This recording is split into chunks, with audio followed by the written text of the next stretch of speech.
Good evening. I'd like to welcome all to this. Good evening. I'd like to welcome everyone to this March 2022 full council meeting of the Colne Town Council. So, first item, have we got any apologies? Apologies from Councillor Hurley. Councillor Hurley, Councillor Butterworth, Councillor Wildman, and Councillor Lord has just rung up that she's not very well, and Councillor Cornish. Have we heard from Councillor Cornish? Thank you. And Councillor Howarth will try to get, she'll be late, but she may manage to come here. So it's we're quite a small group today. Item 3 is declaration of interest. Can I ask if anyone has a declaration of interest? No?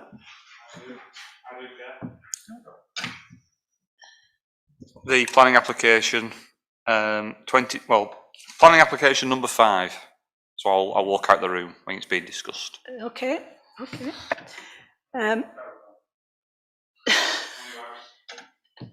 Yeah.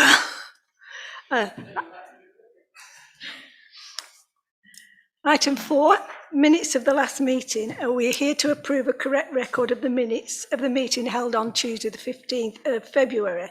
Is there any comments, amendments or issues with these minutes? No? Can I ask someone to propose them that were here then? Kevin, I'll take. And a seconder? David Colburn-Price. Thank you. The next item, number 5, is public forum to consider questions, statements or petitions from members of the public who are welcome to this meeting and have a total of 15 minutes to make their representations to the council. And we've got Mr. John Birchenlow to speak to us. Do you want to speak to us now? Yes, you will do. Yes.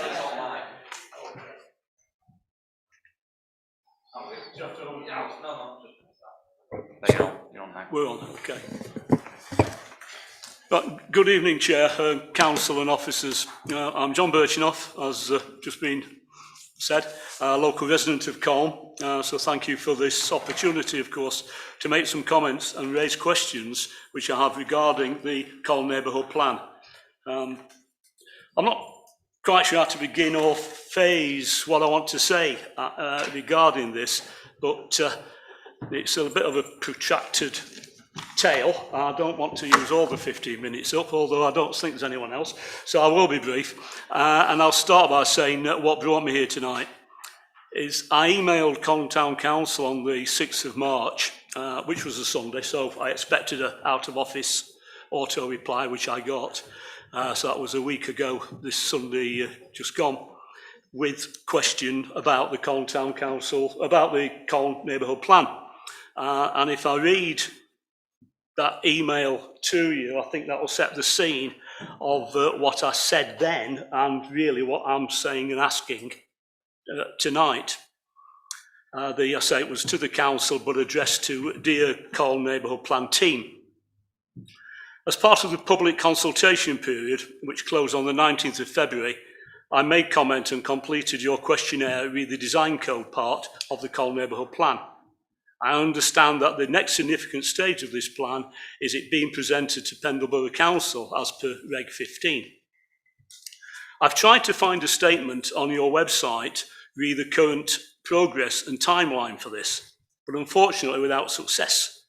And hence I'm asking if you could please point me in the right direction and or ideally email me this information along with the projection through to the time of the plan finally being made. Thanks very much for your help and best regards, John B. So I said that I would have normally have waited a week and then resent that with with a reminder, as I do to other bodies and other business things.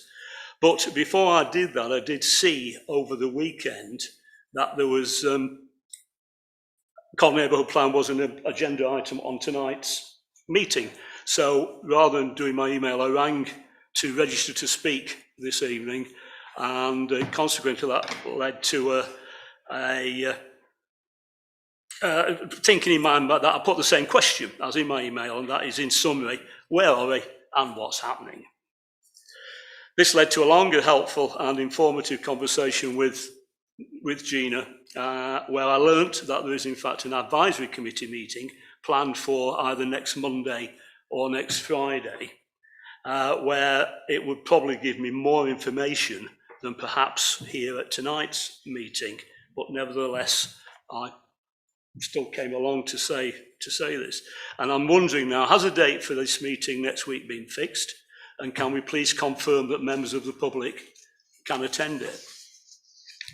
Over the years, I've made various comments and responses, and it seems many, many years ago since we had our first roadshow workshop down at Primit Hill Community Centre with the working party from the formulation of the Common Neighbourhood Plan, and that was my first involvement with it.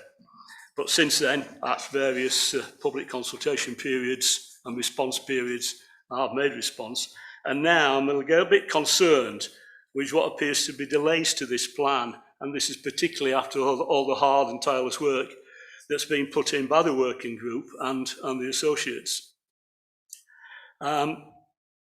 So I'm asking, that's the question really. I'm asking, where are we at now? What's the progress? What confidence we have? And really, why the delays? Where are we? And what's the future programming? So this is in no way meant as a criticism of anybody that's involved with the work, because I know how much hard effort and tireless hours have been put in. It's a genuine concern for the progress of it, as I think we all realise the importance of it. And I'm wondering if there could be some answers. And of course, if there's anything that a member of the public can do in an amateurish way, then I'll be willing to do it.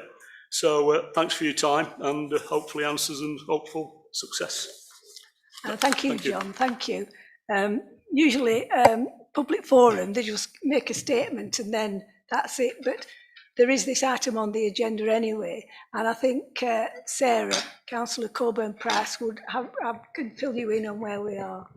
So, could we take item 15 now, and then that way we strike it from the meeting later on, and then everybody gets to hear it, and I'm not sort of repeating myself, and yeah, does that make sense? Is everybody okay with that? Okay, Members? so it's true, actually, Gina and I spoke this afternoon, and we're both, I don't know what the correct adjective is, disappointed, weary, exhausted. There are positives. You see that there are 2 documents to be moved to the next stage this evening, but there are still a whole raft of documents that neither the advisory committee nor the town council has seen. So to canter through those, we've got the heritage statement, which we have not yet reviewed or seen. We've got the environmental assessment, ditto. We've got the sort of roundup of all the consultations, which Gina is nearly there with the design codes, and that's the final piece of that bit. That's just a sort of resume of everybody who's ever said anything since 2018. That's not really a document for review. That's actually noting we can't change what somebody's already said, especially if they said it several years ago. So there's that one. There's the basic conditions document, which again, we have not seen. And there is the actual plan itself. Then with external consultants, we've got the master planning, which we are expecting this month. So from my perspective, in the short term, we need to be moving forward with the design codes to finalise that. Obviously, the local green spaces, which is coming to the next advisory committee. I have telephoned and emailed to find out whether perhaps heritage, perhaps the consultation can come forward as well. And I've also chased the team that are doing the master planning to say that we're keen on it. We're being held up by the Environment Agency, and Gina is going to hassle them every day because that's stopping us releasing the final housing allocation document which underpins the plan. So there are various sort of outside bodies, from locality to the Environment Agency, that are slowing us, but there are things that we can and are getting on with.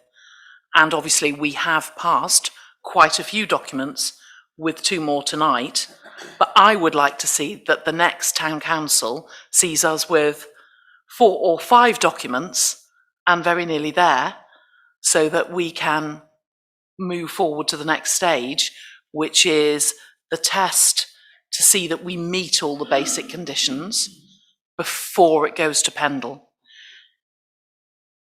It's an enormous plan. There are sort of, is it 15 documents underpinning the main document? It's a huge amount of work. There's no getting away from it. Sorry, I just knocked your mic. I went to a webinar this week for neighbourhood planning for deprived areas, and I was very impressed that we have done all the things, just about, that could be done. And I put the question in the chat, you know, could we be doing any more? No, we'd already done all the things that are in our plan. So our plan is very complicated because it's a big place from a neighbourhood planning perspective. Here's a stat for you. Out of all the neighbourhood plans that are made so far, only 4% come from areas such as these. So nearly all of them are sort of leafy villages or privileged places, and that's why the government has put a lot of support behind us, because what we're trying to do is actually very difficult. And so it's proving. But, you know, Gina and I are desperate to get this to the next stage. And, you know, is there any other points that I can make? Well, I suppose we need to bring forward the 2 documents for tonight, and then we've got those and we can put them on our website. David discussed earlier, you know, perhaps we, at least for sharing with the advisory committee, can have a colour-coded not PowerPoint, what am I talking about? Excel spreadsheet that will clearly show who we're waiting on for each one, what the blockage is. But we are slowly whittling it down, but it is bigger than you know, if you'd asked me a year ago where we'd be, well, I'd say it would be behind us, and I wouldn't have said that we would have had this number of documents that we'd have to do. And certainly Trawden Parish Council didn't have anything like this to do, because it's a much smaller place. So you're saying you're hoping that we can make progress in April with more Well, yes. surveys? I don't think that we'll have all the documents for you in April, by the way. No, not at the current. But I hope, what do you think, Gina? Do you think we'll have our consultation statement done? I think so. I think we probably will have our design code. Obviously the green spaces. I suppose Who's going to do this Excel data? You know, because I know Gina's very busy, and we're a person down, so I'm worried that Gina's going to... we have discussed this, and I'm just going to do a simple list. And David Coburn Price said that he would pretty it up for me. So, well, as we're on item 15, does any of our members, our councillors, have questions, concerns, issues that they would... No? No? Right. So if we could move forward these 2 bits, then at least we've got 2 more bits over the line. And actually, the first one, which is the viability study, is the most important. And it was certainly the thing that held us back at Regulation 14. And we've turned that corner. So sometimes, you know, I've been a bit gloomy, but it's easy to forget that this was a major stumbling block, and now we've cleared that. And then the second one is the dreaded list of non-designated heritage assets, which has been a trial. But I think actually quite an interesting read. So I don't know whether we take a vote on the first one, the viability. Has anybody oh, hello. Yes, Alice. I'm not going to make a big fuss about the viability study, but I just wanted to note my surprise really that the report undertaken by the professional body said that the Exchange Street and Shore Street land was viable. I do find it strange because it's got a stream running through. The spring actually starts there. There's woodland which soaks up the water, and I don't think we really want to get rid of trees. However, they do have a caveat on it saying that more research needs to be done if it is up for development. So I'm happy with that. I was just surprised that they did find that it was a viable site. Thank you, Alice. So obviously the viability experts are not considering really some of those external things. That's why we've done the master planning on the two sites, where everything has been considered down to the last detail. I say, we've done it, we haven't done a thing on the master planning. Locality are doing the master planning, just to demonstrate the process. At this stage, and I think, you know, Jonathan, who's in the construction industry, would agree with me, a lot of things sometimes look all right, and then taken to the next detail stage, perhaps aren't. But nobody's asking for that with the neighbourhood plan. They're looking for what the sale value for new houses is versus the land price and the construction costs, and really not much more than that. And at Regulation 14, we were failing that, and now we're not. So when we're looking at our housing sites, what we're trying to do is provide the greatest number. It's not like we're trying to say, we prefer this one over this one, or we prefer this one over this one. It is to provide the greatest number of brownfield sites within the town boundary, so that we have looked at everything that can be developed, because we agreed very early on as a working group then that we did not want large housing estates slapped in open countryside around the town, just plonked there in the fields. We wanted the town to grow organically, and we believed that there was the space within Cone to do that. So that's why we have literally put everything in, and that's enabled us to get an extra grant that we didn't even know about. Gina got us some more money because they saw that that approach was so constructive, if that's, you know, is a pun, but that we were recognised for that, and I think that approach will sit well with the planning inspector. Are you content with that, Alice? Oh yes, yeah. Yeah. So we can go on to approve these two documents. So the first one is the Colne viability study. Is everyone okay to approve that? Can I have a show of hands, please? Thank you, that's unanimous. And the second one is the non-designated heritage asset list. Can I see you? Thank you. Those are passed. Thank you. Thank you. Yeah. Yes, sorry. Yeah. Before you move on, can I just make a comment and a suggestion? You already alluded to the fact that we were one member of staff down, which we are interviewing for later this week, and hopefully we will find someone to put in post.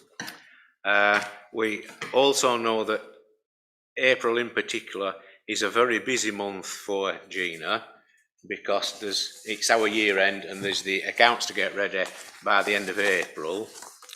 And obviously Gina does a lot of work on the neighbourhood plan. she's like the rest of us, she can't be in two places at once. So to try and relieve some pressure off Gina so that she has a bit more time to try and get these five documents ready by the next meeting, can I suggest that in the interim, there's no one in the post for the finance officer because we haven't appointed anyone yet. Can I suggest that we divert that salary to buy in some extra help from the accountants that we use to take some pressure off Gina to help her with putting the year-end documents together so that she may have a better chance of achieving getting these documents ready that Sarah wants. So can I move that we do divert some money to do that and we get the extra help in? Howard, have you second that? Yeah. I would obviously welcome that for Gina's sanity, and thank you for being so considerate. In fact, it's not just Sarah that wants the documents, as is evidenced tonight. We all want the documents. Before we go off this, for the minutes, we need to have a proposer and a seconder. Both documents can be taken together.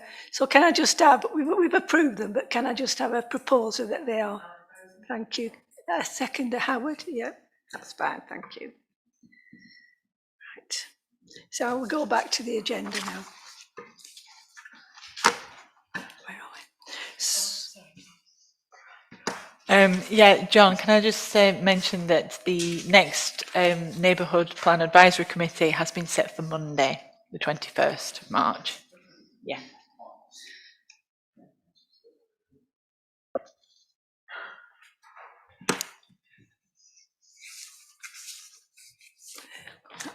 Documents. Right, the next item 6 is finances. So the first is to receive a schedule of payments for the 9th of February to the 8th of March for approval by the chair. So we'll start with item 6A. We've got the items above £1,000 and then we've got the full list of payments. Has anyone got any questions? Yes, Kevin.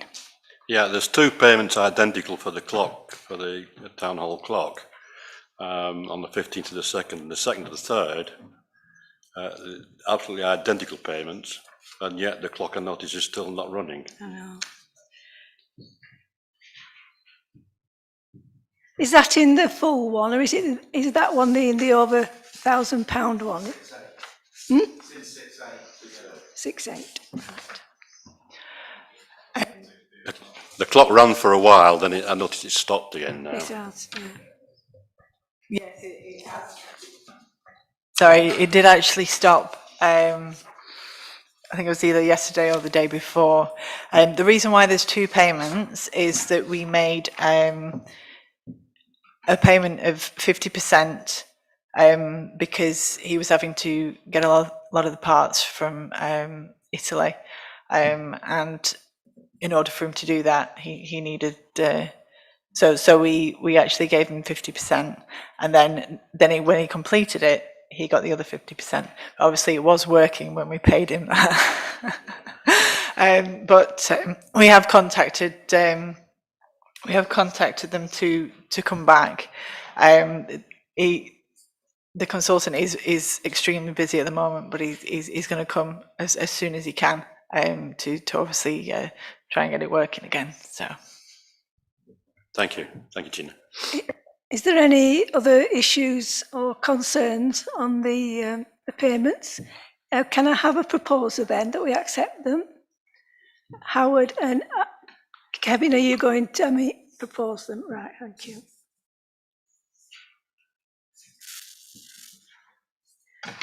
The next item is item 6B. That's the budget spend and commitment as of the 8th of March. Is there any questions on this? No? Right. Can I have someone to propose them then? David, Councillor D. Coburn-Price. A seconder?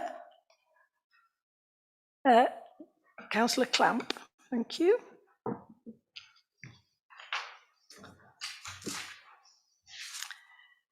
The next item is item 7, which is the Pendleborough Council's funding request, Small Grants Fund. So members' views on this funding request, please, if you've read item 7's paper. Thank you, David. Yeah. Yeah, I think it's a good one to do this one. As it notes, Cone area allocated 4,000. That was 2,000 from our central pot plus 2,000 spread across some individual councillors.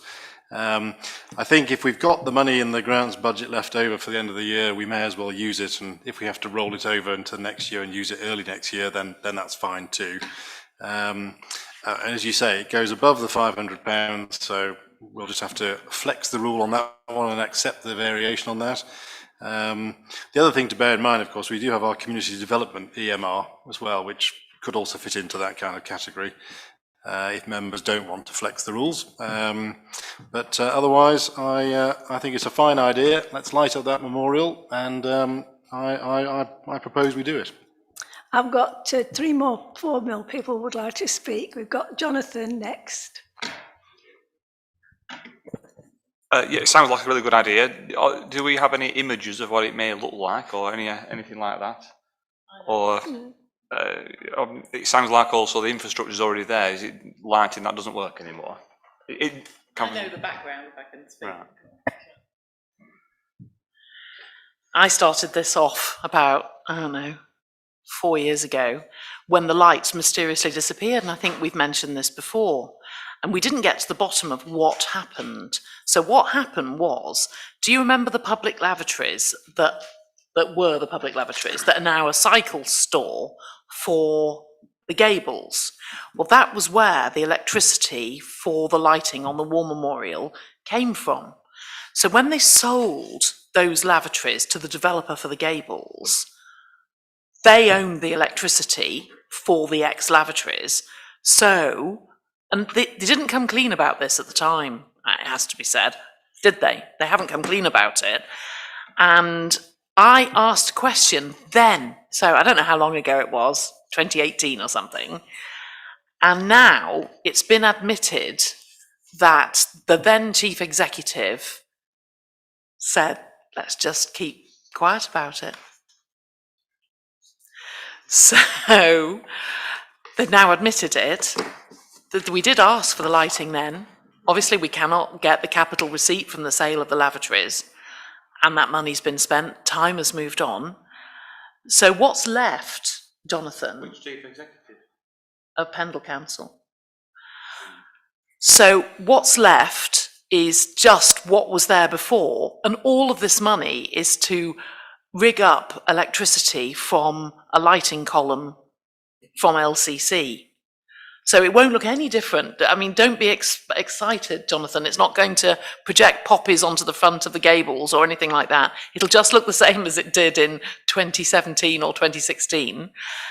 And all of this is to do with getting the electricity to the existing lighting. That's what it is. I've got Councillor Thomas. Thank you, Chair. I thought it was putting energy efficient LEDs in rather than what was there before. So I think that's a side effect. I think the problem goes back to the fact that once upon a time, the municipal hall, those public toilets and any surrounding works were all, were all Pendle Council. Well, obviously they're now under at least 3 different auspices, and I'll move that we do we suspend the financial regs or the small grants policy and give the £2,000. Is that the correct way of doing it? Yeah, I think because the normal rule in the policy was that any funding was limited to £500. But then that was at the councillor's discretion. We've still got Councillor Alice Mann who wants to speak on this. Yeah, I think this is a very good idea. Recently, while we've been tending the guitar bed, some members of the Gables have come to us and said that they're having slight problems with youths in the area, and so to have it lit would probably be a good solution there. We've also found, unfortunately, syringes in the area. So again, having it lit up would be an excellent idea. And it's also a really important feature in our town, and so many people come from far and wide in order to view it. So having the information board lit up would be very beneficial. Thank you, Alice. Well, David Coburn-Price, he proposed that, and Howard talked about moving it. So would you be happy to second that, Howard? Yeah. Can I have a show of hands, please? Thank you very much. Thank you. That's passed. Item 8 is Town Council risk registers. To consider the council's updated risk registers for approval. We've got 3 registers, and they've all been to FES, who have looked at these and made recommendations. So if there's no objections or no questions, these can all just be adopted en masse. So we've got the corporate risk register, the financial risk register, and the pandemic risk register. And if everybody's happy with that, it being to a committee to perusal and everything, I'd ask somebody to propose these 3 risk registers, please. Oh yeah, sorry. Yes, I would just say that it was when the pandemic risk register went to FES, it was the intention that we probably still do need it, maybe for the next 12 months, but then after that, hopefully we'll be in a position to maybe incorporate some of those risks into the other risk registers. So we'll just have the 2, the corporate and the financial, but they will have elements of the pandemic risk register in them. But rather than having a separate pandemic risk register, we're hoping that obviously in 12 months' time that it won't actually be needed. Thank you, Gina, for that update. So can I have a proposer, Howard Thomas, a seconder for these Councillor Clamp, thank you. All those in favour of this? Thank you very much.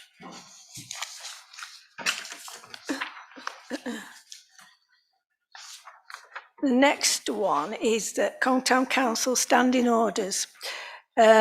These standing orders have been updated. Again, they've been to the FES. Has anybody any comments, concerns, issues, anything? Yes.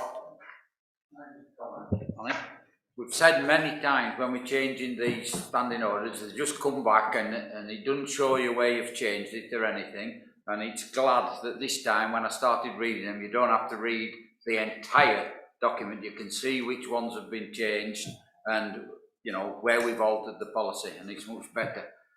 Yeah, that's very true, David, very true. So can I have a proposer for the standing orders? Councillor Clamp and Kevin seconding those.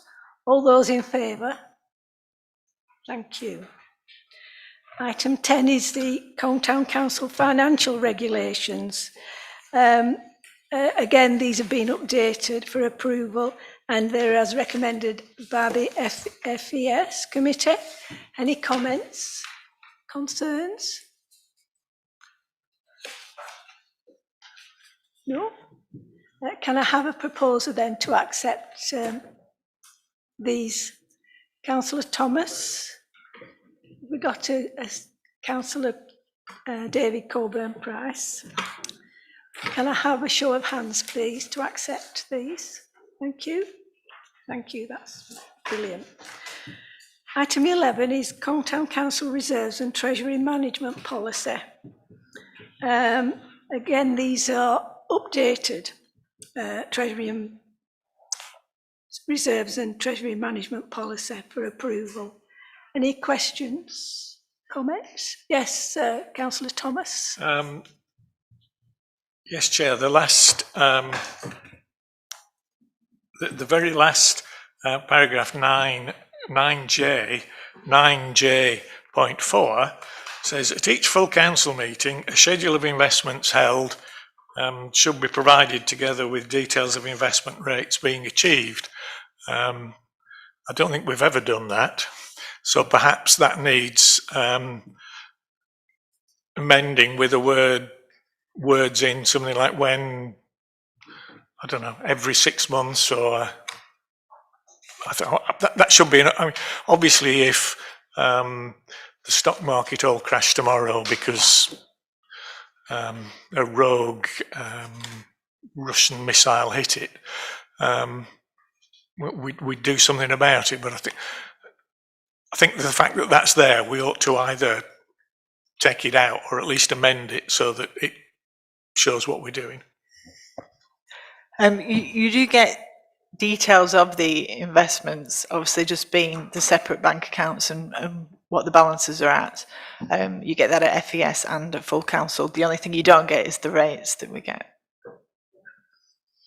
which at the moment are next to nothing.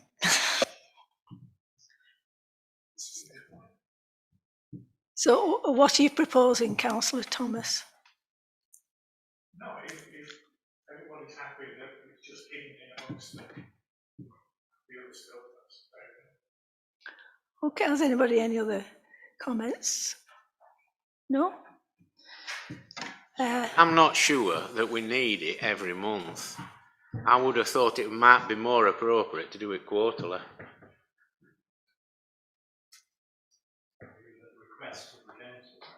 Well, yeah. And if we want to change the wording, now's the time to do it, because we're actually reviewing the document. In a sense, we're stuck with it for 12 months if we don't review it now. But I don't think we need it every month. What do other members think? I think I'd agree with David. I think I'm picking up Howard's point of the fact, and Gina's answer is the fact that you've obviously got the list of balances and the list of sort of bank accounts in the monthly summary. All that's missing is the rates anyway. So why not just say that it's almost like at the request of the council, a schedule of investments will be produced. So that way it's more ad hoc then. So we could do it annually, we could do it quarterly. If exciting stuff happens with the stock market then, or whatever, or bank accounts, find they're all Russian owned or something exciting, then, we could then do an ad hoc request then. So are we all happy to change it to that, what David has said? Both Davids? The thing is, Chairman, we have to change something because we are not currently doing what the document says we have to do. So we've either to change what we're doing or we've got to change the document. And I think what has been suggested is a good compromise. Thank you. Are we all happy with that? That as and when the council asks for this information, that's when it comes to us. Yeah? Okay. Can I have someone to propose that then? Yeah. Councillor Thomas. Seconder? Councillor David Coburn-Price. Thank you. All those in favour? Thank you. Item 12 is Lancashire County Council. Work completed outside Colne Town Hall. And this is to receive a verbal update from Gina on any progress, which might not be a very progressive answer. Yeah, I can tell you that it has been chased both from the events and administration assistant and from myself with photographic evidence. So we have both chased. We've got a reference number now for the report of the issue. However, as yet we have not had an indication of when the issues are going to be rectified. Yes, Sarah. I've also chased it, and I know that Ash has chased it as the county councillor for this division. And this afternoon, I also reported the spalling York stones. There were some that are in really good condition outside the church, and there were some that I think are a trip hazard now, probably only about 4, but I've sent them pictures of that as well. So perhaps if they load up some nice York flags on a lorry and come here, they'll also do that as well. Well, as long as he's not the same person who did these out here that go and do them up there, then we might have a chance. Chair, perhaps if, I know everybody's chasing it, but I think if they know there has been a formal resolution that the work they have done, I was going to say shoddy, but that is far too mild a word. There are 2 arrows have appeared on the bit at the front, which I assume was as a result of saying what a mess they'd made of the first lot, and someone's come out and seen it's a mess. The other corner I noticed tonight, the corner at the back street, the curbstone and everything is all breaking up. So I'm guessing a wagon or a dustbin wagon or something has gone over it. But that I would suggest could be pointed out to them that looks dangerous. If somebody, the bit that I saw was a big lump of something. I mean, I don't know whether it was curbstone or a flag or whatever. But I think, the sooner they come and do that before someone breaks the leg or worse. Bearing in mind there are bars just below that. Okay, thank you for that. Sorry. I think the word you're looking for is shocking. Not shoddy. But it is actually the edge of the curbstone that's come away.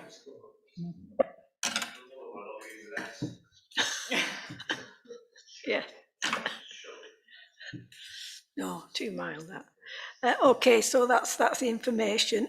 Item 13 is a PSPO in enforcement in Alpine Courts Park. Again, it's to receive a verbal update from Gina. So at the last FES committee meeting, there was an extra item added regarding the public space protection orders and the enforcement of it.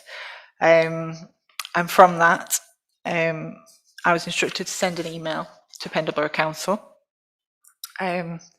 just expressing the Town Council's concern about the lack of communication that we had in the updates to the protection orders, the inadequacy of the signage, because I believe that you nearly need a magnifying glass to actually read them, or you need to be directly in front of them, or you wouldn't be able to read it.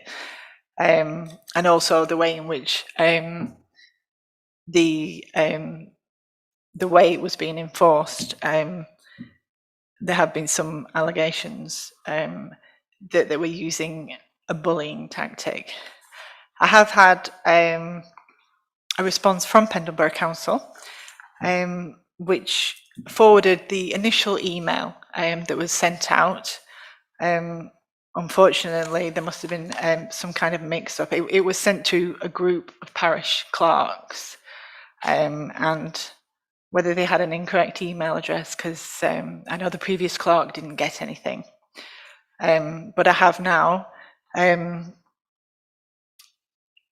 requested that obviously they put my email address, correct email address in there, and also the admin email address, just to make sure that we get all correspondence going forward and it doesn't happen again. So they have acknowledged those email addresses and have said that they will correspond this way in the future.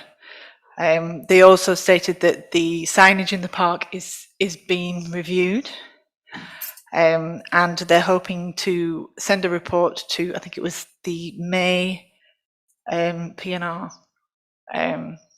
So hopefully we can look at that. They did say that the only changes to the public space protection orders were in that, I think they put something along the lines of that it was an offence to give a false name, but none of the actual areas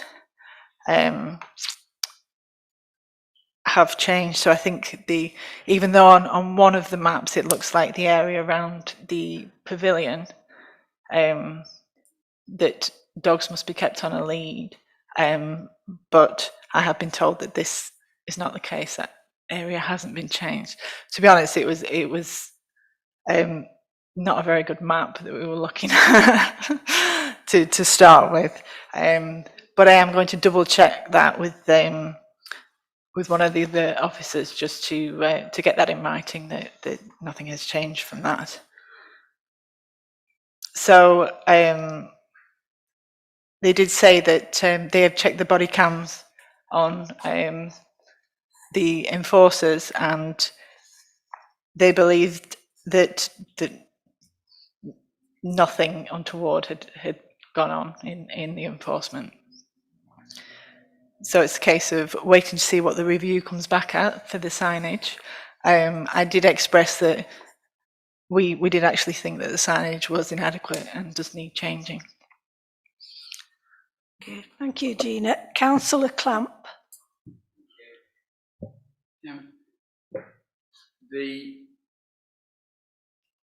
This isn't basically about the bylaws. This is about how the bylaws were being enforced at the time. And to say that people were upset, I'll give you a clue. There were a tree dropped down in them winds, and it took them 12 hours for anybody to tell me the road had been blocked.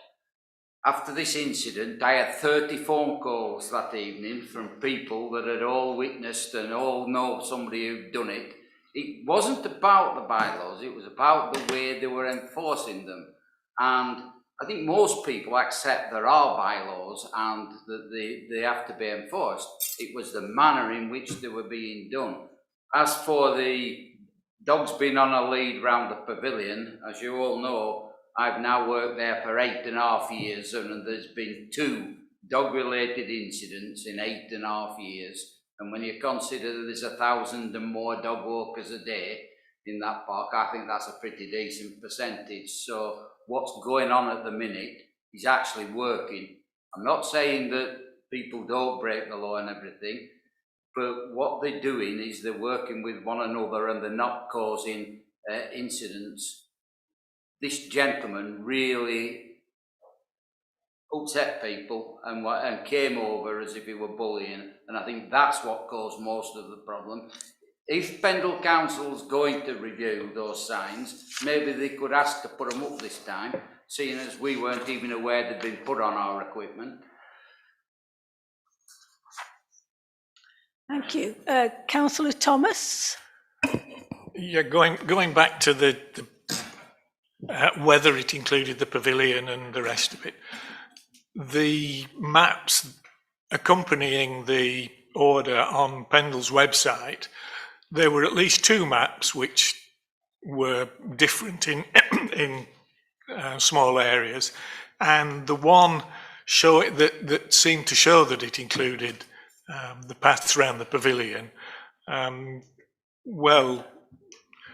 My granddaughters could have coloured it in better than well, your granddaughters as well could have coloured it in better. I think the problem with this happy mob of direct, whatever they're called, direct, and well, the people running it are fairly. The whole system, they pick on easy targets. They pick on somebody dropping a cigarette. From memory, I think they've done very few people for dog fouling. They certainly don't seem to get people for dropping litter other than cigarette ends, which are a problem, yes, but one cigarette end compared to 50 crisp wrappers and sweet wrappers and the like. And standing at the car park while somebody lifts the boot lid or the tailgate up, and the dog jumps down before they get a chance to put the lead on. They're saying, "Ha ha! It wasn't on a lead. Here's a 80 quid fine," or whatever it is. They're just a shambles, Chair, and I'm afraid there's nothing we can do about it as Colne Town Council. But I just hope that the powers that be at Pendle realise that these people are sullying the name of Pendle Council and are held pretty much in disrepute throughout Pendle. I think we get your gist. Yeah, well, I Councillor was going to mention a case that I came across this morning, but I'll stop at that because that was in Nell. Anybody else want to comment on this? No? There was about 340 Facebook posts, weren't there? Going on and on and on. Yeah. But thank you for getting this, getting the information for us. Right. Item 14 is Pendleborough Council tree planting, the Queen's Green canopy. Now you've got the report here. Is there any comments, issues? Yes, Sarah? I've been in correspondence with Gina, and she can tell you about it.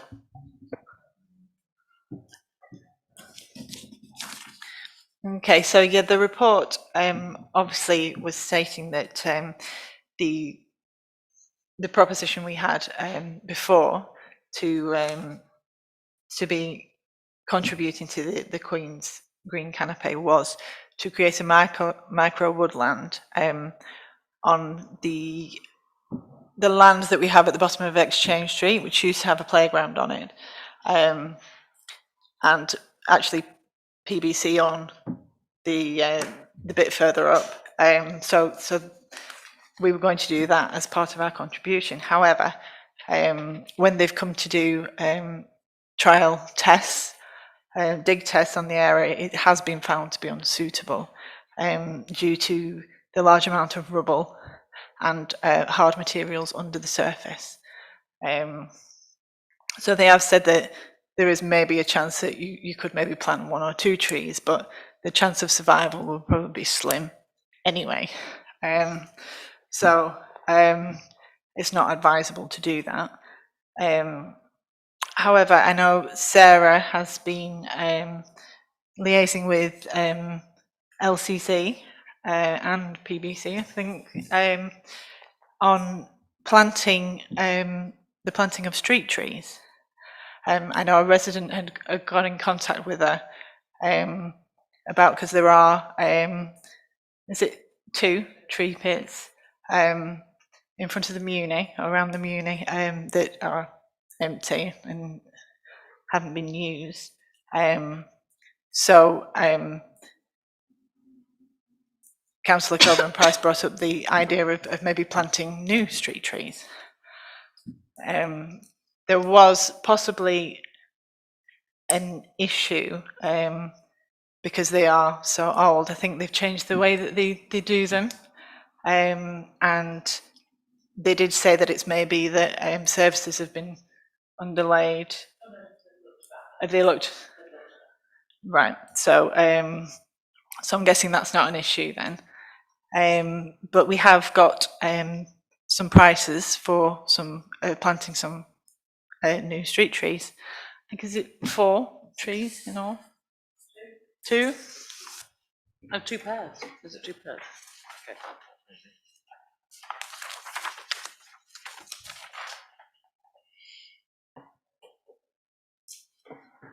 So yes, there are new guidelines.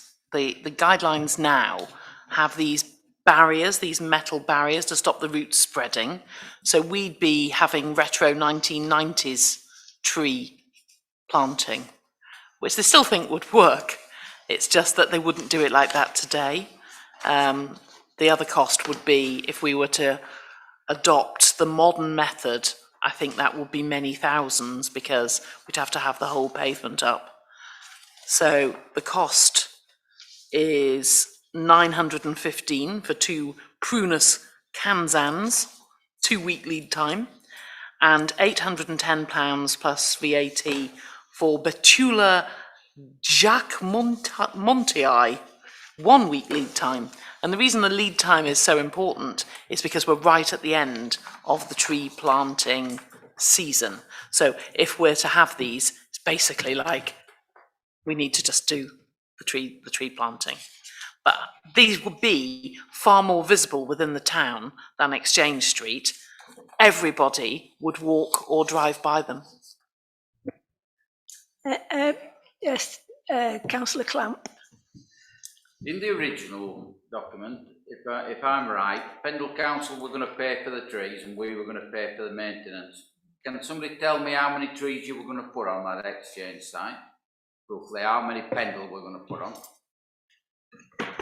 I'm not actually sure. That would have come from when they did the trial dig as to how many they could have planted there.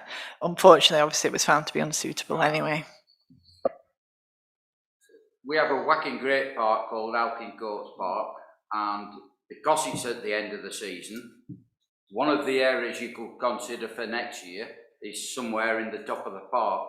Up near the top, there used to be an old football pitch, which is on the park side of the ditch, and the rugby pitches are on the other side of the ditch. There's a big piece of land there that floods very easily and water comes down the park and everything, and it could be considered because if you put them in properly, the maintenance won't be a great deal different to what the maintenance is now. As long as you either put them on the top so that the lower half can still be cut by a mower and everything. I don't think it's something that needs looking at anyway, but if you're looking for a piece of land where people may go, then I'm sure we could find somewhere in Alpine Coast Park if necessary, if you want to carry on the scheme. Sarah?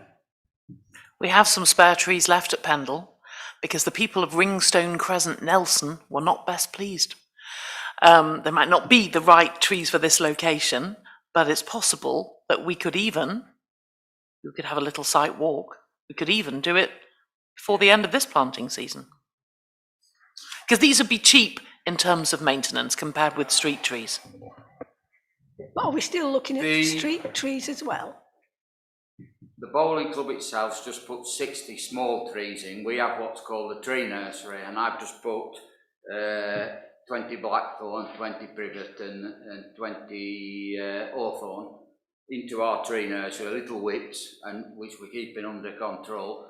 But I'm fairly certain if there's any trees left, we could find somewhere to put them where they will maybe not be in the permanent dome, or if somebody comes along and wants to use them at a later stage, but we could find them a nursery spot somewhere within either our bit or the park. I'm sure we could. Depending on the size, obviously, if they're massive trees, then they want planting in the permanent site. If they're small trees, you can allow them to grow, then plant them eventually where you want them. Just depends what you've got left over. But yeah, don't waste any. Come talk to us. Yes, Alice.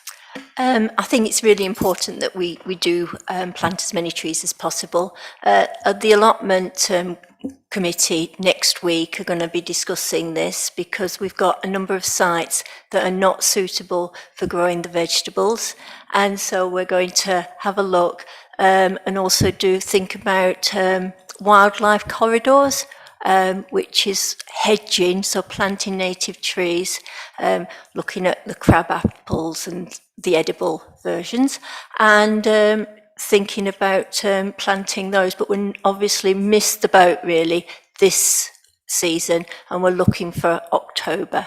So once we've got our list of sites, there's a number of sites that are just not accessible in order to rent out for allotment, so those also are going to be considered.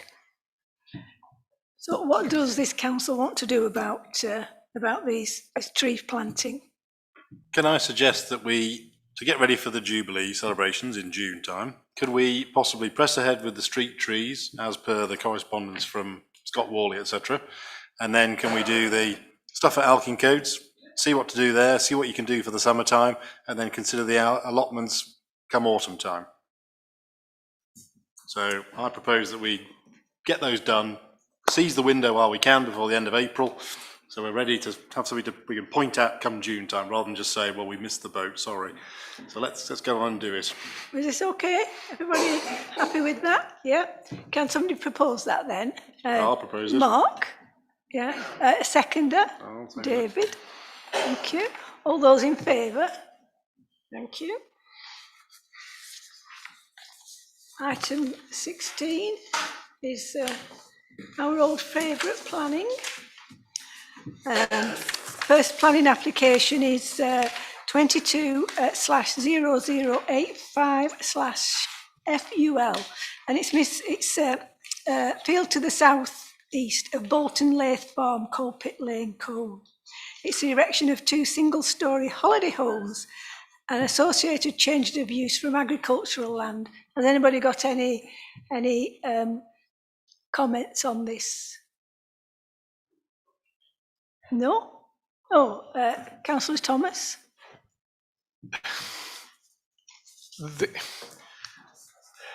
The applicants actually asked some time ago, if you read through all the papers that are on the planning portal, about, because they originally thought of doing one holiday home in July 2019, and the answer that they got was that the policy, I think it's WRK 5, states that provisions for tourism and leisure, there's an odd leisure in there, will be supported provided they support sustainable tourism and should be accessible by public transport and not have a detrimental impact on the natural environment. In no way is this accessible by public transport, because it's quite a way up Coalpit Lane and then down. However, putting a bit of a kibosh on that, the county council can't see anything wrong with it in terms of transport, because it's got, I think they said 8 spaces. Well, it should have 8 spaces for cycles, and somewhere in it says there's spaces for cycles.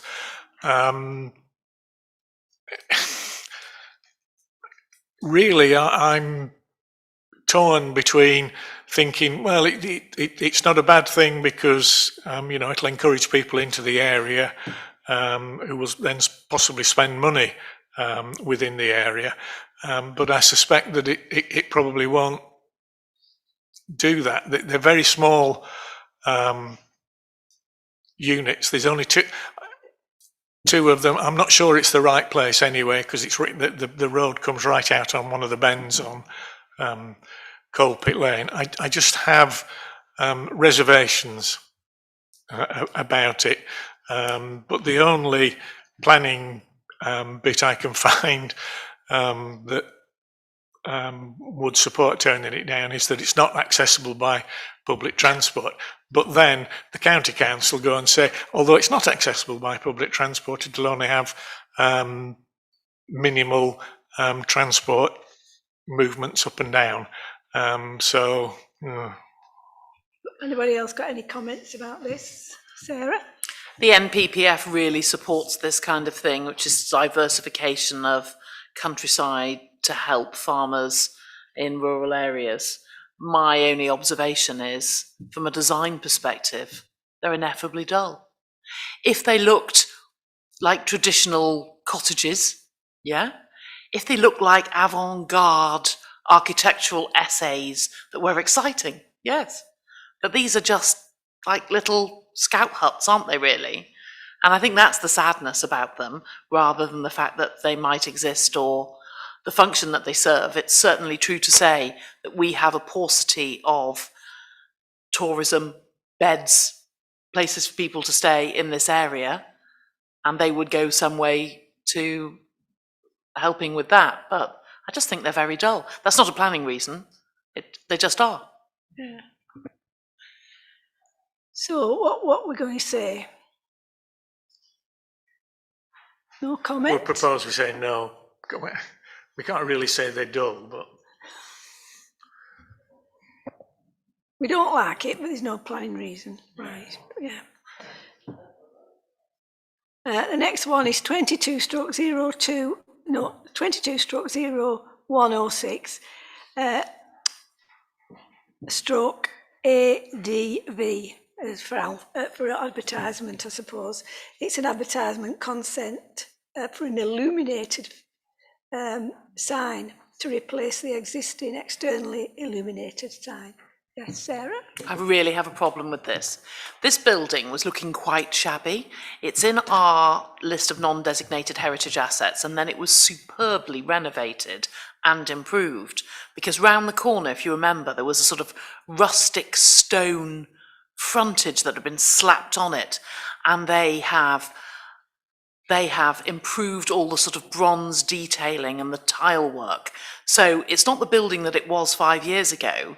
It is a shining exemplar, really, of deco. We've only got 2 or 3 of these deco buildings in Cone. And when I was writing the list of non-designated heritage assets, I came across something that I shared with Gina, which is that the architect of Burton's designed all of his stores to be on corners. And even where Burton's owned shops on roads, they sold them, got rid of them, and went for corners. So they're all meant to be seen from all these directions. It's meant to be a prominent building in Cone, and it is. So what we have at the moment is faded signage from the past, and that didn't look as bad, oddly, when the building was shabby. Now, the faded shabby sign looks worse now the building is beautiful. So I have asked the planning manager to go back and speak to the owners to see if they could in some way make this signage more sympathetic with the conservation area, which it is in. Normally, this kind of signage would not be allowed in a conservation area. The only reason it might be considered now is it's a like-for-like replacement, which is in essence baking in poor design into our conservation area. So I suppose we'll see what happens, but I think this is not appropriate signage for a conservation area. It's garish, it's brash, and it lets down a beautiful building. What does everybody think? Yes, Jonathan?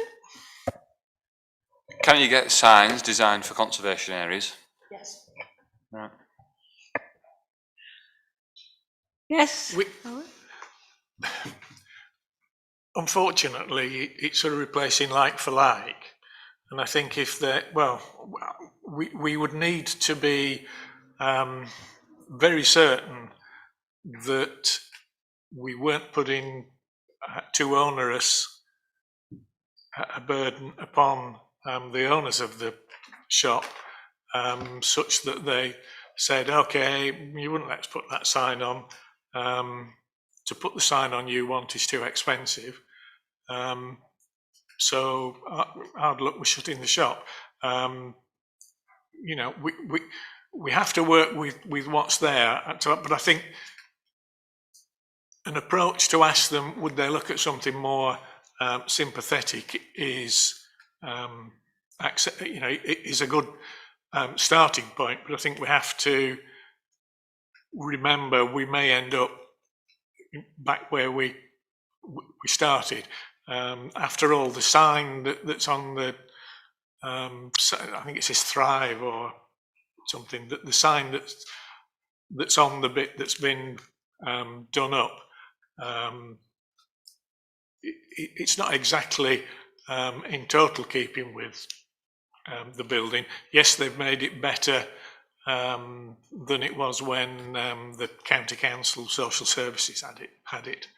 But yeah, I'm quite happy to support going back to them, but I think we have to be prepared for them to say no to us. Then, negotiations will have to take place. But So what do you want Gina to put? Well, I already have asked for that to happen. I think it would help, possibly, if the town council, if you agree with me, said, actually, we do find this too garish and brash a sign for our conservation area, for this important and prominent building. You're not the planning authority here. You're just being asked to make a comment. And you never know. It might just sway them. I don't know. They might ignore. Oh, okay. Won't sway. Okay. But I mean, do we want to put something like that? With all due respect, Sarah's not the town council. She's writing as a borough council. I think from the town council, it would do no harm to say, could we ask if there is not a more sympathetic sign that can be purchased, designed, whatever the right word is, to be more in keeping with the conservation area. That's fine, but that's coming from the town council, not a councillor. Thank you. Yes. I think what they should also do as well is liaise with the Cone bid, because I know they've done a document about good design standards within the town centre. So, that's examples of what's good and what's bad. So that's one thing. And there's also some premises improvement grants, which they could apply for as well. So if viability did become an issue, whatever matter, then there are grants available, match funding for people that want to enhance their buildings and their signage, etc., their entire shop front. So yes, it's possible to do it sympathetically. Yes, it's possible to do it viably. Viably, and it's also possible to liaise with the Cone bid and do the best for a non-designated heritage asset within our conservation area. Lots of phrases coming out there. So what are we going to do here? Yes, David.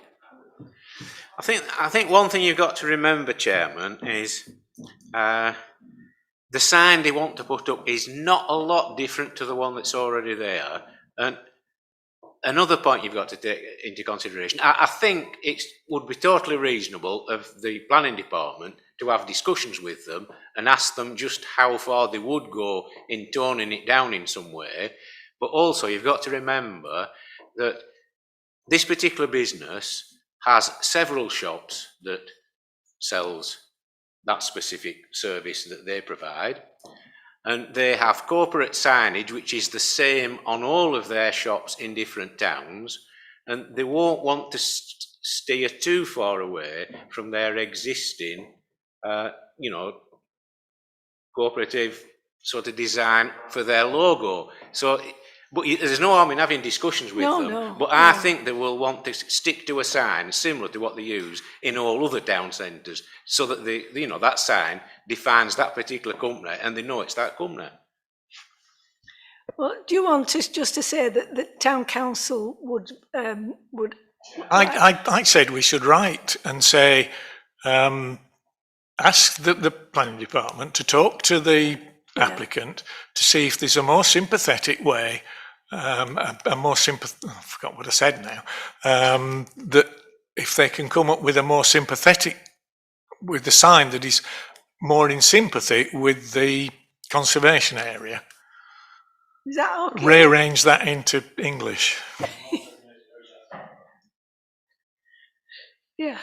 So yeah. Well, I'll not put anything on there. The next one is 22/0115/HHO. Mr. and Mrs. It's 7. I won't say the word. 19 Manor Road, Colne.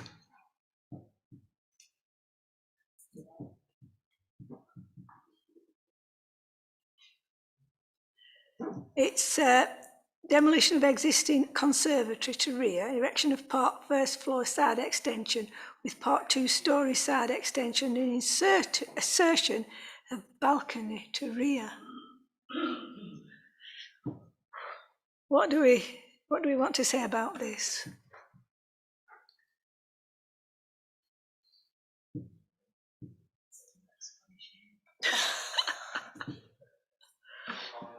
No comment. Balcony. Balconies are becoming very, sort of unfair. I think they lived in Italy or somewhere. The next one is 22/0123/TPO, and it's just it's on Barcroft Street. Yes, David. This tree is definitely dying. There is no doubt whatsoever. It covers one of your assets quite regularly with its branches, because this tree is next to your bowling green, which is worth about £100,000. And when we had the two gales, it was impossible to get the branches off on the day that they fell.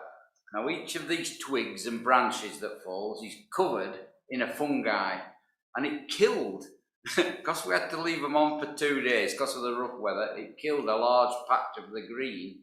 So the tree itself is definitely got a problem. So I would say that we should support this application, because it is definitely having an adverse effect on your bowling green. Are we okay with that? Yes, David? Mr. Chairman, I totally agree that the work needs to be done, because the trees are not safe as they are, and they are quite big trees along there, and this particular tree it's massive. But there are quite a few other little niggly bits with this application, because it is a typical, total Pendle Borough Council cock-up from start to finish, because the TPO document does not match what's there on the ground or what was ever there on the ground. And if you look at that map there, that is the 1928 map from before the houses were built, because this tree is in the garden of number 7. So if you memorise that map, and if you look where T9 is, which is the one at the bottom right, and then if Nathan puts the other map on for me,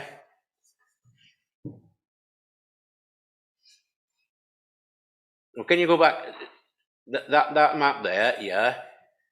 If you look at the trees, there's the 3 trees, and then there's the one at the bottom right, which is the only tree in the garden of number 7. So we agreed now that there is only one tree that's TPO'd in the garden of number 7 Barcroft Street. Now, if you go back to the other document, sorry Nathan, what you just put up with the listing of the trees on, if you look at T9, which is that tree, the tree that is has a TPO on it in the garden of number 7 is not an ash, which they've applied for permission to do the tree work on. It is a birch. So the TPO is a total shambles. So I'm not sure that application is a valid application, because they've applied for permission to do some work on a TPO in that garden, which is an ash, and there isn't an ash in that garden, according to the TPO, but it is an ash because we've been and had a look at it. So you tell me where we go from there, Chairman. Oh, don't look at me. However, David is right, the work does need doing on the tree, because it could come down at any point in time and damage the bowling green. It could flatten a shed or a garage that is in the garden of the houses anyway. And even worse, in a high wind, it could come down and land on someone. So it does need some work doing on it. So I think they ought to be given the permission to do it. Right, are we happy with permission? Yeah? David? I think we should point out they're wrong. I think we should point this out. I mean, technically, someone is asking to take a tree down that has a tree preservation order on it. Well, it doesn't. So he doesn't need permission to take this tree down, technically. because that particular tree you're talking about can't possibly have it's changed personality if it has anyway. It's definitely an ash tree. No. I'm not sure it does need permission to take it down, because I think, as Sarah's just said, we should at least point out to them that the two maps are inconsistent. Can I suggest then, Chairman, if we want to take that course of action, and I think Sarah would be in favour of that, the 4 files that Nathan has, I forwarded them to Gina and asked for them to be shown tonight. I would propose then that we forward those, that we ask Gina or Nathan to forward those 4 files with a note explaining what we think's wrong to the planning officer for this particular application, and let them sort it out. Yeah. Can we also recommend that we think this tree should come down? Yes. Yeah, it needs some work doing on it. Yeah. Are we all happy with that, members? Yeah? Okay. Thank you. The next one is 22/0092/FUL, Colne Cricket and Bowling Club. Oh, God, all right then. It's siting of static caravan to house the club's professional cricketer.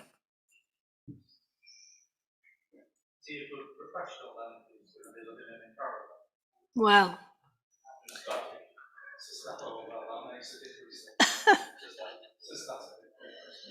has anybody else any declaration of interest on this? No, I said, has any? Yes, I know. Sarah. Yes, we know that. Yes. So yes, the form says it's not there, but it is there. So that's a bit strange. My instinct initially was to say, oh, what? No. But actually, it's in a really good location to be hidden, and it's strangely not visible where it is. It's also accessible, and I do feel that we should support Colne Cricket Club, who is the oldest club in the Lancashire League. This Sri Lankan professional, slight self-interest here, has offered to help SIAG with our cricket sessions. I do have one concern, which isn't about how it looks or where it is or that it exists, but is the bit on the form dealing with sewage. It just said unknown. I'm a bit concerned. It's not going to be connected to the main sewer. Unknown. And there were a series of options, like things you could do with sewage, offered you septic tanks and different things, just said unknown. I would like to know that the sewage from the static caravan is going somewhere. Unknown just worried me. So that's my only concern. I've seen it. Yes. They have laid a sewage pipe towards Bowling Green, and the Bowling Green has toilets there. So the pipe is actually laid now.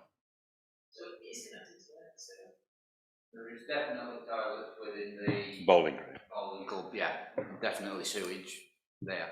So it looks like it's going. So, are we having no comment or something? Or what? Perhaps the comment is to make sure that it's connected to mains, water somewhere. and sewage. The pipes are there, I've seen. Have you anything to do with the Colne Cricket Club, Kevin? Not anymore. No. Okay. So if that's what we say, we're on a Chair, could I just say something? Should we make a comment that we're concerned that it was already placed on the ground before there was any agreement? It just seems a little bit strange that they should do that. Particularly with the name that's on the planning form.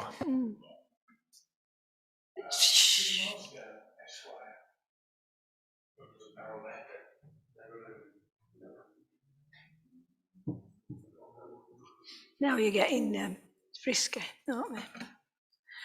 Right. Oh, yes, I agree. It doesn't send an appropriate message to you. No, it doesn't. No. And the next one is 22/0090 AGD. Nays. All right. Right. Okay.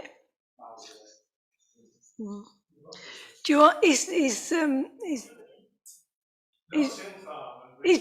Can you see if Jonathan's behind the door, please?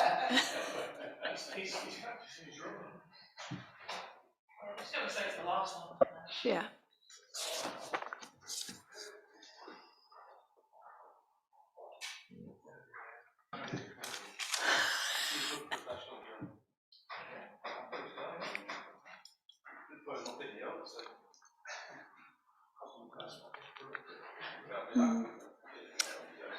In Wilfred's, even better. Wilfred's.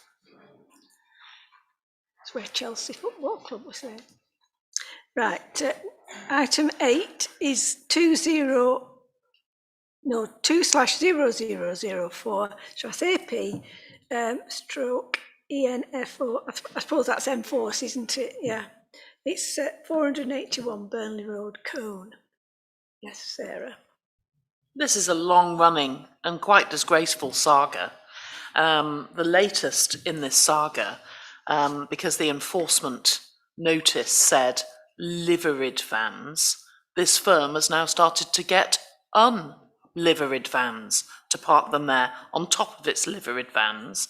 I've read through some of the statement, and just from, well, I'm not a ward councillor for this area, but residents in this area, random ones that I don't know, have contacted me with their concerns and, you know, asked if anything can be done. It's been going on for years and years, and I think the sight lines coming from Bothouse Lane onto Burnley Road, which is a very busy road, are bad enough anyway without some enormous van, whether it's 7.5 tonnes or not. I don't think it makes any difference. It's still in the way and not appropriate in a residential area. I really do feel that the applicant here, or the person who is against the enforcement, presumably the person who runs the business, is being disingenuous at best, talking about how these vans are used, suggesting that they're only there overnight, whereas anybody that just drives along Burnley Road can see them in the day. I'm looking at the rest of you, I'm sure you've all seen them. Sometimes they appear to be, I don't know, I'm guessing that they're just left there. So I feel that we should support Pendle Council in this enforcement very strongly. And certainly it is true. The letter says that the residents haven't complained. They absolutely have, repeatedly. Alice, do you want to say something? It's in your ward, isn't it? Yes, this is a long-standing problem, and it was repeatedly brought to the notice of the Safety Partnership Committee. The problem mainly is parking, and it's so unsightly too. It's just not a suitable business in that area. They can have up to 3-4 vehicles at one point parked there. We just need to refuse this in the firmest terms. Thank you. Yes, Chairman, I don't think Pendle Council are in a position where at the moment they can do anything whatsoever about this, because this particular item is an appeals notice. And whilst they are appealing on what as the sanctions that have been taken at the moment, I don't think they can take any more action. If anyone has any strong feelings about it, now I can quite imagine, you know, Sarah has, and I think a lot of us have, and particularly ward councillors will have. And I think the answer to it is to register on the planning portal and put an objection to the appeal in. And I think that's the way to deal with it, because I don't think Pendle can do much. But we could, individually, by logging onto the site and objecting to the appeal. And I think that's the way forward with it. So do you not want to put, is there nothing we can put from this this council? Well, Pendle's not actually asking us to comment on it as such. It's a notification to say there's an appeal. If we want to comment on the appeal, we're quite free to, and I think Sarah's nodding her head, we can't we? We can just log on to the site and comment on this particular appeal application. I think that's the way forward. The only reason I spoke is because I read the statement of the applicant in amazement. I don't even live in that area. Even I know that this isn't the case. I just read it in amazement, and I just think that people, certainly the residents, but local people and ward councillors and other people that know about this, should comment on this appeal. I really do. It shouldn't be, these should not be presented as facts when they're not facts. Okay, so individual councillors, if we can go on and do that, Alice and the rest of the councillors in that ward. Are you waving your... Just to say, I'm pretty sure it'll be done by just representation rather than a formal inquiry. So it's only a matter of looking up the reference and firing the thing off properly. Right, okay. So can we go on to correspondence received? Councillors, we've had one letter, which I think you've all had a copy of, about the town hall clock striking and a new resident keeping him awake. It's obviously the clock was so scared that it stopped donging straight away. But I think we note the correspondence, and thank you very much for your letter, and don't be silly. Sarah. I think this chap has been very busy. I think he's written to all the borough councillors as well. This is what I wrote. Dear Thomas, thank you for writing to me. The town hall clock is managed by Colne Town Council. It has just been restored at considerable cost. I didn't realise it needed more work. It is the original clock dating from 1894. It has rung the quarters ever since. This historic clock is not noise pollution, it is civic pride, just as Big Ben is national pride. Big Ben can clearly be heard across the river in Southwark, just as Colne Town Hall's clock can be heard at my house in Lidget. The vast majority of Coners agree with me that the town hall clock is a Victorian marvel, redolent of our town, and when it falls silent, we feel something is deeply wrong. On that basis, I cannot support your request. Yeah. Yeah. Well, you'll get used to it, won't you? You always get used to whatever noise is outside your house. So we are saying thank you for it. It's like people that move to the countryside and object to cows mooing, cocks crowing, and all the rest of it. So can we just write to him and say we acknowledge his letter, but it is it's an heritage of Colne, and people who live in Colne enjoy to hear the bells at any time. Pardon? Needs a Colne. Just make sure that he hasn't sabotaged it. Yeah. Right. Item 18 is items for a future month's agenda. Now, I haven't anything myself, but Councillor Lord has asked me to mention. There's quite a few towns that have put a Ukrainian flag up in support of the Ukrainian people and what they're going through, and so she asked if this council, Colne, would be happy to put one up, not on the top here, but over there, somewhere smaller one, or somewhere where there's a small flag. Yes, Sarah. Pendle Council has its one on order. I ought to warn you, however, that they're as rare as hen's teeth, as people across the whole continent, rather heartwarming really, must be some factory just desperately making Ukrainian flags.